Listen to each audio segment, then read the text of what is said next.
ছোট একটা বাচ্চা অনেকগুলো চকলেট নিয়ে তার মায়ের সাথে চিড়িয়াখানায় ঘুরতে গেছে। তো গেট দিয়ে ঢুকেই প্রথমেই তারা দেখতে পেল বিশাল বড় এক বান্দরের খাঁচা। সেই ছোট ছেলেটি বান্দর দেখে খুশি হয়ে তার ব্যাগ থেকে একটা চকলেট বের করে একটা বান্দরকে দিছে। সেই বান্দরটি চকলেট পেয়ে খুশি হয়ে নাচতে আরম্ভ করলো। এদিকে বান্দরের খুশি হওয়া দেখে ছেলেটিও খুশি হয়ে সেই বান্দরকে আরেকটা চকলেট দিল।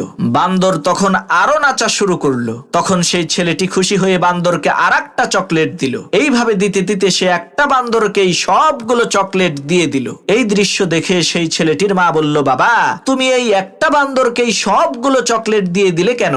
সামনে তো আরো অনেক প্রাণী আছে, তাদের জন্য তো তুমি একটা চকলেটও রাখলা না। মায়ের মুখে এই কথা শুনে সেই ছোট ছেলেটি ওই বান্দরের হাত থেকে একটা চকলেট কেড়ে নিল অন্য প্রাণীদেরকে দেওয়ার জন্য। তখন সেই বান্দরটি প্রচন্ড পরিমাণে রাগান্বিত হয়ে হিংস্র প্রাণীর মতো ওই ছেলেটাকে আক্রমণ করতে চাইল। মারাত্মক রাগে আর গোস্বায় গড়গড় করে হুঙ্কার দিতে লাগলো। প্রিয় ভাইরা আমার, আমরা ওই বান্দরের মতোই, আমাদের কোনো জিনিস ক্ষতি হয়ে গেলে আমরা অধৈর্য হয়ে যাই। আল্লাহ তাআলা আমাদেরকে কত নিয়ামত দিয়েছেন, তার দিকে না দেখে আমরা শুধুমাত্র ওই একটা জিনিসের দিকেই তাকাই, যেই জিনিসটা আল্লাহ তাআলা আমাদের কাছ থেকে নিয়ে গেছে।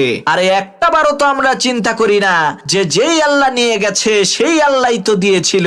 তাই বান্দরের মতো না হয়ে আমাদেরকে মানুষ হতে হবে।